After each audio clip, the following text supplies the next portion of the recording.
Hello everyone and welcome back to my channel Random Drop, and this week I want to talk about Enotria, the last song. Let's get into it. So Enotria, I think a couple of years ago or maybe a year ago I saw a trailer for this game and thought it had a really unique look, as lately there's been a lot of Souls-likes coming out.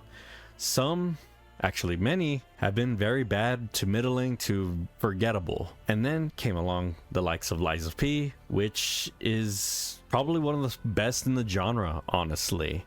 And it was nice to see a developer outside of FromSoft nail the formula and put their own twist on it. Alongside Black Myth Wukong, Enotria has always been this one that people have been kind of keeping an eye on, as the theme seemed super interesting. A very Souls-like take on Italian folklore and the use of masks and all that. There's a lot about it I don't understand it or don't get the reference, but I really dug the vibe from everything I saw. So hey, Enotria was always in the back of my head, and now after the likes of Lies of P and Black Myth Wukong and Lords of the Fallen, we now have Enotria. So where does this game land? And how did this small team of developers put all this together? So if you've never seen one of my videos before, I list the positives, then I list the negatives, and then condense it all in my final thoughts at the very end. So without further ado, let's get into the review of Enotria, the last song. Hey everybody, before we get started, I just wanted to say, if you enjoy our content and want to stay up to date with our videos, hit the subscribe button.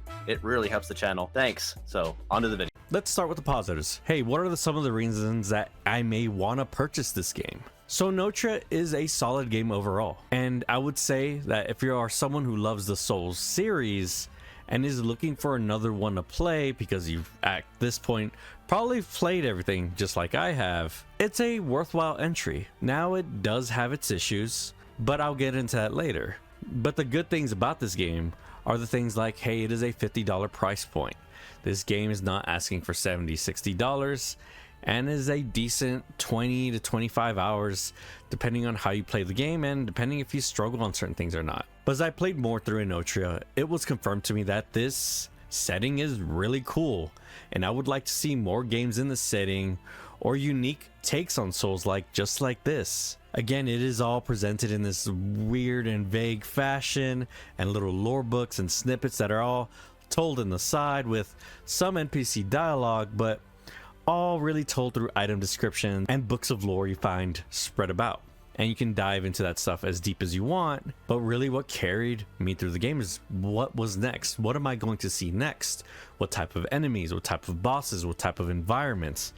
As even though the game has some graphical issues with like rendering and distances and things like that, the game is so goddamn beautiful. And it's really funny to play a Souls-like that is not in this gloomy, nasty setting, and it's bright outside and colorful. The water is beautiful, and you're going through these ancient ruins and Italian cities in the sun, people dancing, but with like this dark twist on it where like this world is like stuck in a eternal play thing kind of sort of going on. And I overall really dug the vibe. There's some really cool enemy designs and mask designs and boss designs that I really dug, but again, the game is still pretty small if you compare it to something like a Soulsborne game. But I never found like too many repeating enemies or anything like that, which Lies of P really had that issue, right?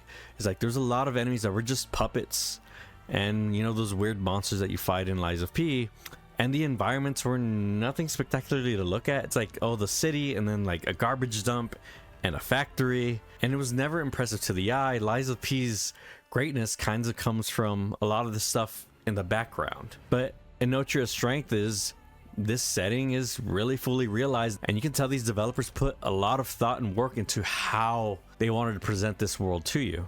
And one thing they absolutely nailed is the boss fight music. Whenever the boss themes start playing, you know it's a serious boss fight that you are going to have to actually try on, and the monster may actually kick the shit out of you. It is a thing where like you're sitting back playing the game, then suddenly the music kicks in and you're sitting forward and you're like, okay, let's fucking go, let's do this. And usually how they use the music really sets the tone to what you're fighting and what's going on your screen. It really reminds me of a lot of like the Witcher 3 battle music. It's that vibe, but for this game and all its boss fights, I really dug it. And there was a certain boss fight where I was dying to over and over and over again, and that music was just constantly popping in my head, and it was just stuck in there, man. I enjoy the combat music to this game so damn much. I'm really looking forward to downloading it and adding it to my playlist. One thing I did notice playing throughout the game is that it does take inspirations from the Souls series and FromSoft, but it never feels cheap or too much. There's like no enemies hiding around corners to knock you off ledges in this game. They kind of just like don't do that. And the more difficult enemies just come from enemies that are just like fucking strong or have an element type that you may not have and are using some more powerful elemental moves maybe. But I never found myself like running into weird like rocks coming down mountains and shit like that are just like gonna kill you if you don't know anything about. And after coming off of Shadow of the Erdtree, you see when like difficulty is too much, where it feels like the developer knows too much how you play. And Lies of P came that way too, where Lies of P is a fucking hard game. It is one of the hardest, but people were looking for that sort of thing back then, and I don't think Enotria needed to be that in any way. It just needed to be a solid entry into that formula, which I overall think it does, and it feels more like a better Dark Souls 2, because it does have like some Dark Souls 2 jank to it, and not as bad, I assure you, but that feels a bit like that, right? Where it's like another team doing Dark Souls, and it's like it's almost there but not quite. And I would never put it as like bad as Dark Souls 2 in any way, but again, there's some like tracking overheads and things like that that you bump into playing through the game difficulty wise. But overall, the bosses moves are very telegraphed, and the most annoying thing about the bosses or the difficulty is that when you miss a parry, you are basically stunned and you can't really move, so you either gotta dodge roll at the right time or parry the next incoming move. It's not like in Lies of P when you miss a parry, you're still at least blocking and then you can just parry the next move. It doesn't put you in like this weird stun state.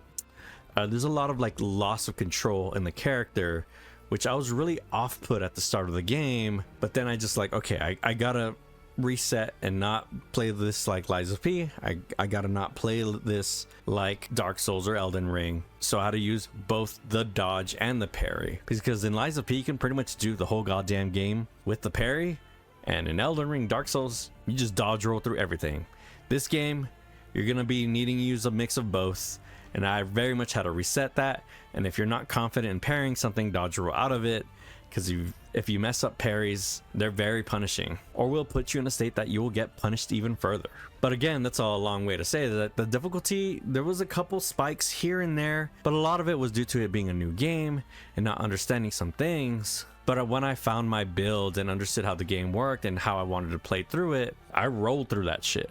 But I'm also a very seasoned player in this type of series, and the game's pretty like forgiving overall, right? It is not going to come at you hard and fast like Shadow of the Erdtree or fucking Moog and Elden Ring.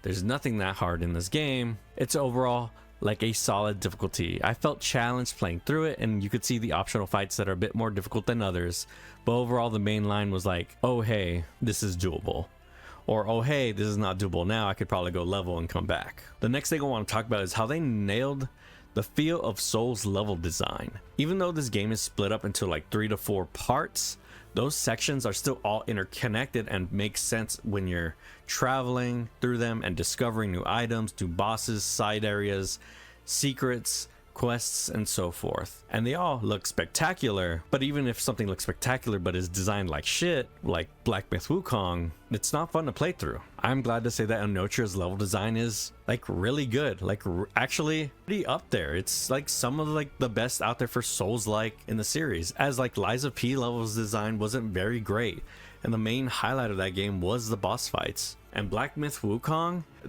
even though those areas look so goddamn beautiful in that engine, dude, there were chores to get through, and they were fucking mazes that you constantly get lost through. Here it is very much like the Soul series, where you could see an area on the map and be like, oh hey, I'm probably gonna walk there one day. Or you're traveling through this large city and you're like, hey, I think I'm around where that shortcut was. You can kind of move to that direction and find it. It makes so much sense and feels good when you like map the whole thing out in your head. And that stuff was sorely missing for me in Lies of P and Black Myth Wukong. So to the Enotria team, whoever your level designer is, or your team of level designers, they got it. They nailed it. You guys are doing it right. It is probably like the best thing about this game, gameplay wise, is that you guys absolutely nailed the feel of how these levels need to play out and branch and interconnect to feel like a place you're traveling through. And the last mention is that there's continued support on this game. These developers are not done, and they've set up a roadmap to address feedback and balance the game and address concerns. As again, like I said, this game is not perfect. It has a lot of issues, but overall I had a really good time, and I'm glad to hear that the developers aren't really done with it yet. So some of these negatives I bring up may be gone in the future, and this is very much a game that, hey, if you're like don't really want to play something right now, or there's too many games to play, come back to Enotria later and you're gonna see a much more solid project. And I understand it's kind of frustrating to like release a game and be like, oh hey, there's still things we want to add and work on. Overall, like I would say, the game is complete and feature complete, but it lacks a bit of polish and some rebalancing and some feedback. I feel like the game wasn't like play tested much, or like a lot of people outside the dev team didn't get to see it and they didn't get a ton of feedback. And now that all these people are going to play, they're going to get a ton of it and work on some things. But overall, I would say this is a solid product. It just lacks polish. But hey, I played it like 28 hours, and even though at the start I was really frustrated, I had an overall good time. And it is a game that has put its foot in this genre that is, I think, is actually worthwhile checking out. But that's all I got left on the positives here. Like I said, super solid, but this game does have some glaring flaws, not deal breakers, but these are the things that just keeps it from going Lies of P level, right? There are things that I think this game does better than Lies of P and Black Myth Wukong, but here in the negatives, these are the things that just hold it back. So let's get started. So I would say first impressions wise with this game, I didn't like it like at all. I was really frustrated by it. I think one really big negative with Enotria is its onboarding. The game starts and you do the tutorial, and then they throw 3 loadouts on you and a talent tree immediately, and don't really let you like fiddle with like the things you already have and add all these systems on top of it, and then plus like the weakness system and so forth. And there's some misinformation going out there, people thinking that you have to use the weakness system to defeat certain enemies. So it's a thing like, oh, there's like the holy enemy, make sure I use poison or else I can't kill it. No, it's just, it gives you bonus damage. But in the tutorial, it seems like the enemy that they like try to show you how to do it like is like almost fucking unkillable and like really annoying. So it makes you think like, oh, all enemies that I'm not matching the element type to are gonna be annoying as fuck. I don't want to play this game. I don't want to play like this. The tutorial and the intro of the game is really bad at showing you what this game actually is and how those systems are actually gonna interact. Like really? These systems exist already in the Soul series. It's just that they're just in the back end, right? Certain enemies are already weak to fire, and certain enemies are already weak to lightning or strong against this one. And here they just give you like a ring and like the 4 element types and tell you what they do, and it's a lot.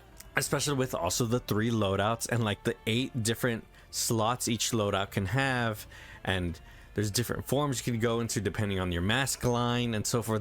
They throw a bunch of shit at you at the beginning of this game. You're just like, what the fuck? And with most Souls series, it's usually you and a sword for a while, and then systems like these get introduced over time. But I think maybe like with how short this game is and how complex this system is, they were like, fuck, we gotta like put it at the beginning, or else like we can't really put it throughout the whole game. We can't introduce you to all these weakness types throughout the game, because by the time we show you the 4th one, the game's over. So it's like, okay, here's all of them, play with them, figure it out. And it's just like a really rough onboarding system. Overall, I feel like the weakness wheel system thing like just kind of didn't need to exist in the game, or it needed some sort of rework or rethought.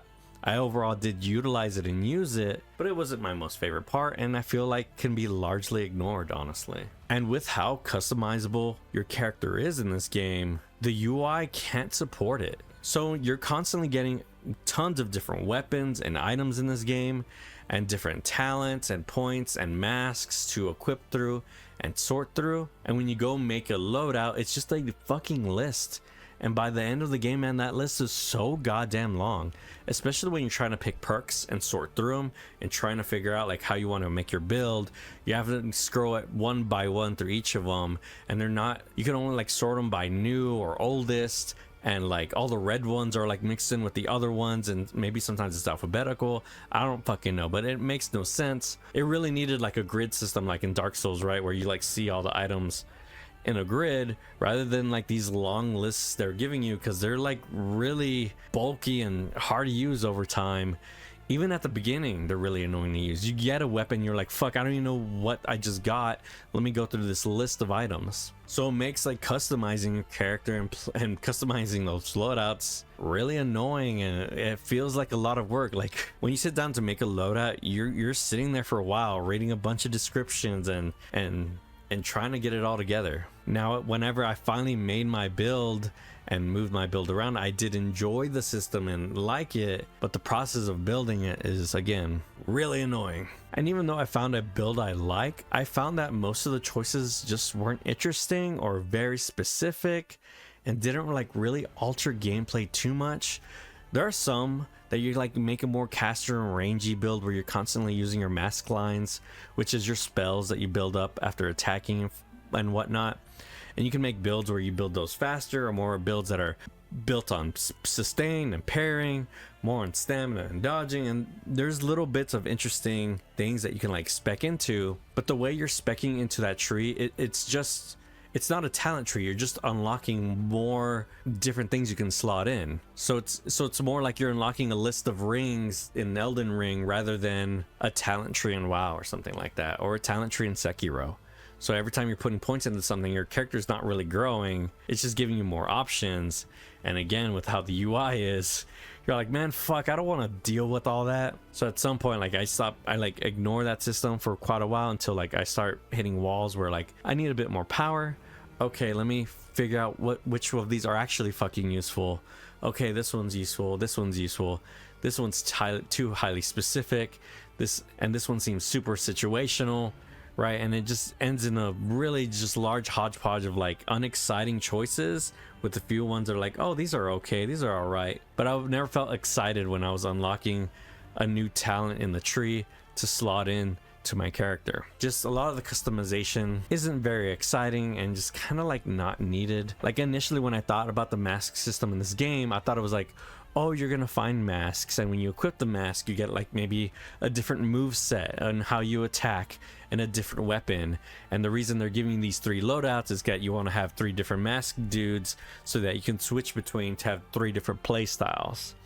And it's not really like that. It's just like, hey, you want to have an option of 3 Dark Souls characters but not have all the variations and weapon types a Dark Souls character has. So it really is just like the same dude 3 times with slight perk variations and like stats.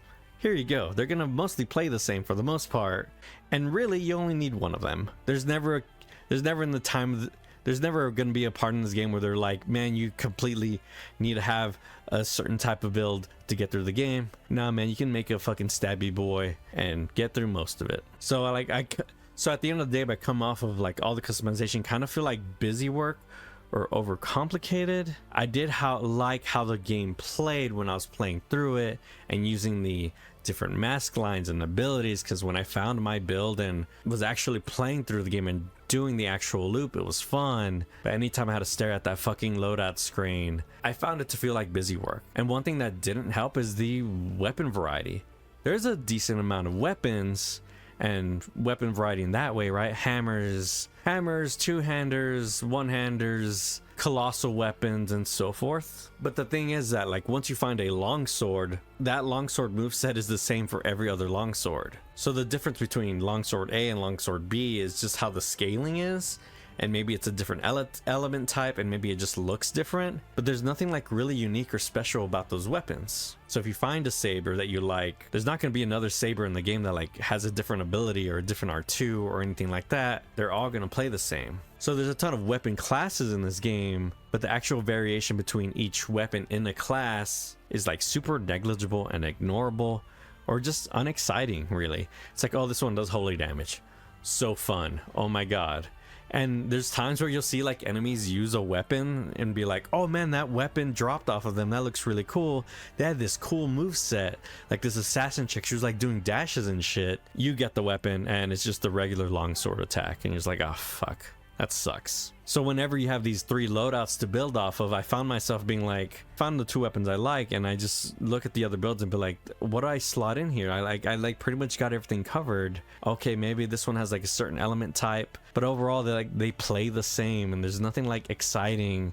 Or like when a weapon drops, I'm not excited to see what kind of moveset it has because I know what it has. So there's just like a long list of weapons in this game, and lots of them are just the same. And it's like, really, you only needed like 10 of them maybe, or something like that, and then just allow you to enchant them to different ones and different element types, or choose your scaling. And that probably would have saved you a lot of time, because there's like fucking 20 colossal greatswords I found, and they all swing the same and they all have the same attack pattern. So I'm never going to use any of those. And yeah, that's just kind of how the game continued for me. Eventually I just found the 2 weapon types I like, the saber and the 2-handed greatsword, and maybe the mace every now and then, but that's what I fucked with. And really only switching loadouts just to fuck around, really. So the last thing I want to talk about is that this game is buggy and unpolished. Nothing game breaking, but it is a thing where like, hey, maybe you should give this game a couple months to a year and you'll probably get a way better product. As I did fight one boss where like the AI just fucking stopped and was just like, and so there's times where you like clip through the ground or fall through the ground and shit like that. Like there's some like jank and bugginess to the game overall. Again, nothing game breaking. It's not like it's constantly happening, but you'll notice that like, something like this would never really happen in Lies of P or in a Black Myth Wukong or anything like that, because those games probably had a ton of budget with way bigger teams and so forth. It feels like this game like needed more QA or more time to polish, and they kind of just like ran out of time. And I understand you're an indie dev and you're just like, got to make the fucking choice. We got to put this out. We need to make some of our money back. But first impressions are everything, and it's gonna hurt a lot of impressions. But overall, I would say is that the game is fun enough for me to look past that stuff, and there's a lot of good things in the game in itself for me to be excited for what these developers put out in the future. But again, buyer beware. This game is buggy, and there's some like balancing spikes, and maybe some weapons aren't good as others and so forth, right? Like it feels like this game is gonna be quite different in 6 months to a year, and it might be way better overall. But if you're like me and you can put up with some jank, you can play a Dark Souls 2, then yeah, man, you're probably gonna have a fun time. Again, it is only $50 compared to most games asking for 70 and shit, and not even being a full game. And that's all I have on the negatives for Enotria. This game does level design and certain things better than like Lies of P at points, but there's just like a lot of jank and design decisions and things like that that just kind of don't push that combat and boss fights to that other level. There's a lot of design bloat and things like that like just the game didn't need, and is not as sleek and good as some of its counterparts. But for this dev team, it's like a good solid entry. Again, I'm really blown away at how this game looks and the level design in itself, and their first pass at this combat system. Again, when the game is actually working on all cylinders and the game is flowing and you're dodging, parrying, and you understand how the systems work, the game feels really good. But again, that initial onboarding's really rough and just kind of overcomplicated with like the element system and so forth. But it is only like 25 or so hours, and it doesn't really overstay its welcome. But at the end of the day, like I really enjoyed Enotria, and it was like a good like breather of like, a video game I get to play, because I've like been stuck in like an MMO hole for the past 2 months, and it was a nice solid chill game where I put on a podcast and explore some really good environments and have some fun. I'm really excited to see what the Enotria team does in the future, as I believe this is a very good first shot. Not perfect, has some jank, but hey, you pretty much did it. Let's see what Enotria 2 looks like. Let's see what like this game with some DLC and patches looks like. Hopefully you guys add some boss fights and things like that. That would make me want to check out the game down the line, since you guys are still going to be working on it. Enotria, the last song, super solid, has its issues, but I think it's worth your time. If you're itching for a Souls-like, let me know how you feel down below. Like, comment, subscribe, and I'll see you in the next random drop video. Peace.